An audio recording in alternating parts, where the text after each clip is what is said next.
Hey guys, in this video I will be discussing the top places to live in and around the Boston area when you are in your 20s. Stay tuned.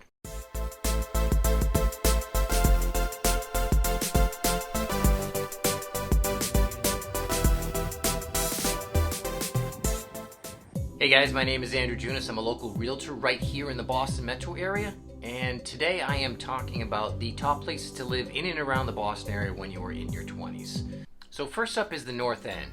Now the North End is an area that became heavily populated with Italian Americans in the early 1900s, and it earned the moniker as Boston's Little Italy. Today, however, the North End only has a small number of residents that are still of Italian heritage.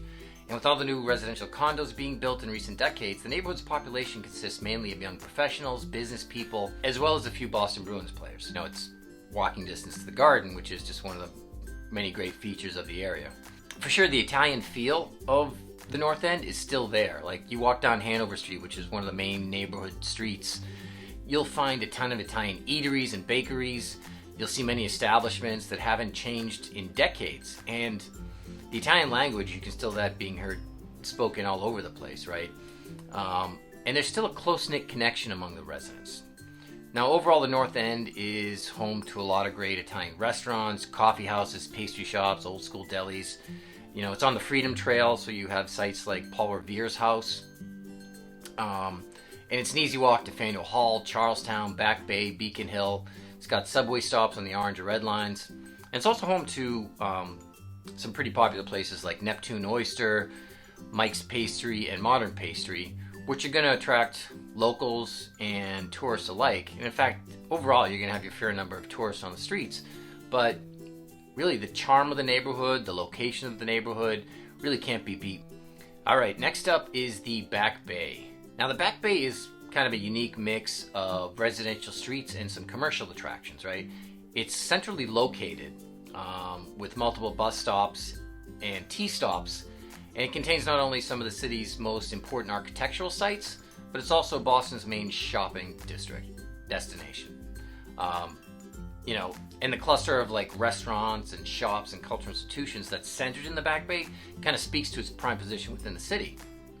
Now, you know, the area, despite having all this shopping, is able to maintain, at least in parts, a very nice residential feel to it.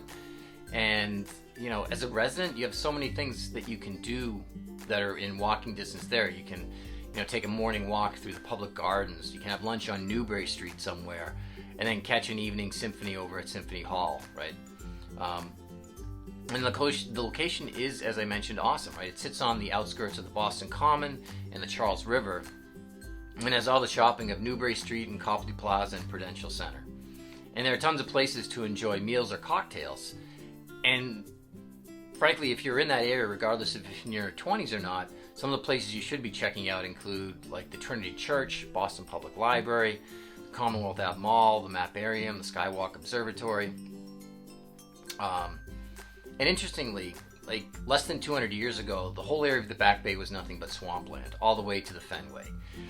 Then the city saw a massive population surge. A lot of Irish people moved in. And so it was really the rich people that decided they needed to create a new neighborhood to get away from all the hoi polloi. And the Back Bay was under, you know, this big project was undertaken, and you had the Back Bay as a result of it, where all the rich people could go so they could be separated from the rest of the riffraff. All right, next up, and number 3 on my list, is Cambridge.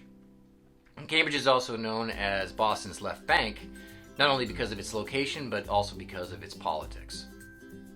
Now, Cambridge as a city has an urban feel. It's got plenty of restaurants and bars, and plenty of parks and outdoor space as well.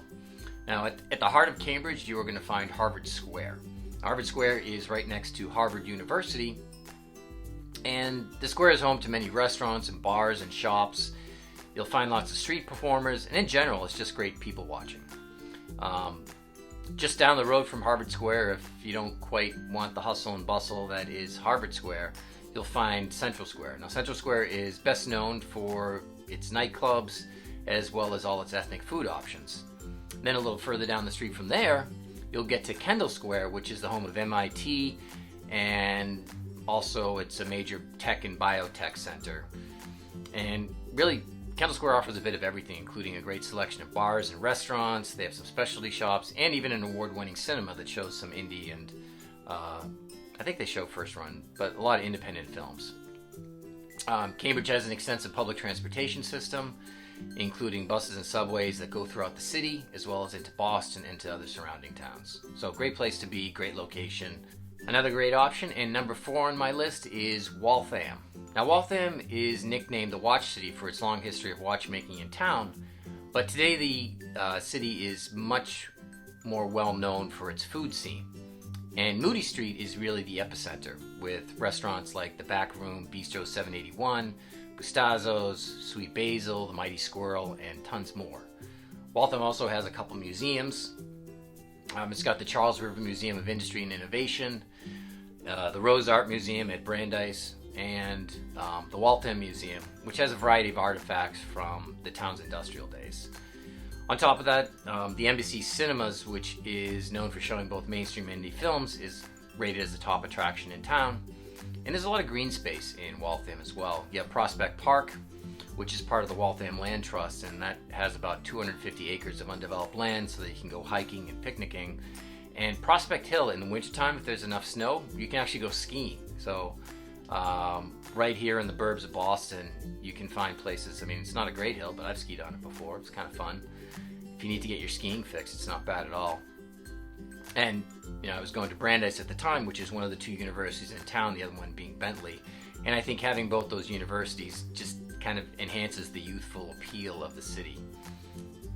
And Waltham is close to Boston too, right? It's only about a 20-minute ride, either going in via the Mass Pike, or there's also a commuter rail stop that can take you in there in about 15-20 minutes. All right, next on the list is Arlington. Now, interestingly, Arlington is home to more artists, designers, and people working in the media than 90% of communities in America.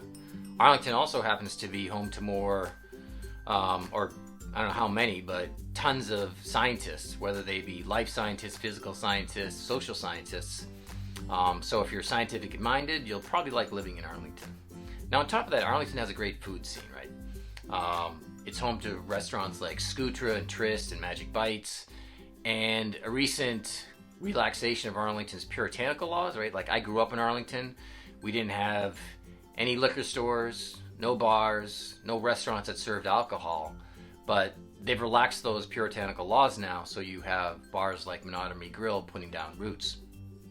It was kind of funny because, growing up, you just had to go over the border. So on one side, Lexington, boom, there's a liquor store right over the border. Medford, same thing. Cambridge, Somerville, same thing. Liquor stores right over the border there. So I'm glad that Arlington has finally come around to that. I think it just enhances its appeal, and appeal for someone young too, right? You want a place to go out. But on top of that, Arlington is close to Boston. It's only 6 miles away. So to get into town, you have the option of taking the Red Line, which is just a matter of hopping on the Minuteman bike path, heading down to Alewife Station and jumping on the Red Line there to get into town. Or you can, if you have a car, you can take the Alewife Brook Parkway into Storrow Drive, which gets you into town in about, same thing, 10-15 minutes or so. At number 6 on my list of best places to live when you're in your 20s is the West End. And in fact, it's considered one of the top-ranked neighborhoods to go to if you're moving for a job. It's a great location, right? It's a relatively small parcel of land. It's nestled in between the North End and Beacon Hill, but you have the TD Garden right there. So you have a wide range of stuff to do, from interactive exhibits and concerts, certainly hockey with the Bruins, and basketball with the Celtics. Now, with its central location and accessibility to downtown, it attracts young professionals, both for work and for play. And there's not a ton of residential space down there, but the West End is a great location because it has lots of pubs and eateries like Sound Advice, Liberty Bar, Sullivan's Tap, Banners, and of course the Greatest Bar.